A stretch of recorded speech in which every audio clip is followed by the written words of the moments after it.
1 Jean chapitre 2 verset 2 jusqu'au verset 6. Il est lui-même une victime expiatoire pour nos péchés, non seulement pour les nôtres, mais aussi pour ceux du monde entier. Si nous gardons ses commandements par là, nous savons que nous l'avons connu.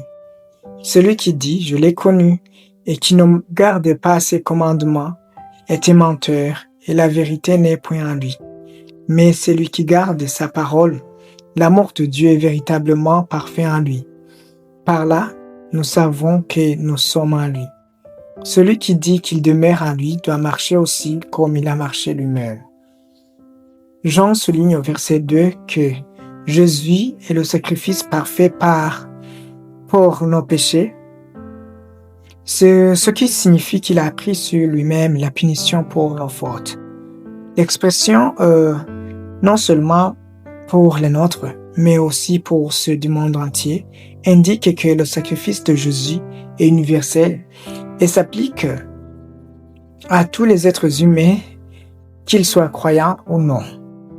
Au verset 3, Jean établit un lien entre la connaissance de Dieu et l'obéissance à ses commandements.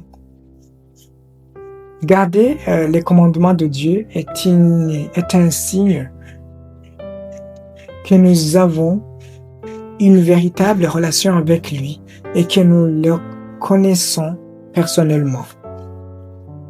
Au verset 4, Jean met en garde contre les faux croyants qui prétendent connaître Dieu mais ne vivent pas selon ses commandements de Dieu.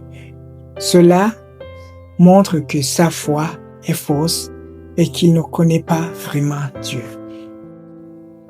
Jean explique au verset 5 que celui qui garde la parole de Dieu montre que l'amour de Dieu est parfait en lui.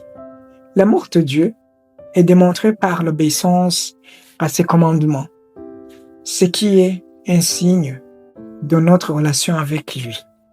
Jean en fait conclut que si nous prétendons demeurer en Dieu, nous devons suivre l'exemple de Jésus et marcher comme il a marché.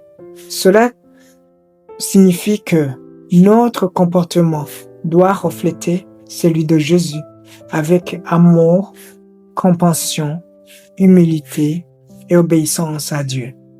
Chers bien-aimés, que Dieu nous aide à suivre sa parole et ses commandements. Soyez bénis, shalom chez vous.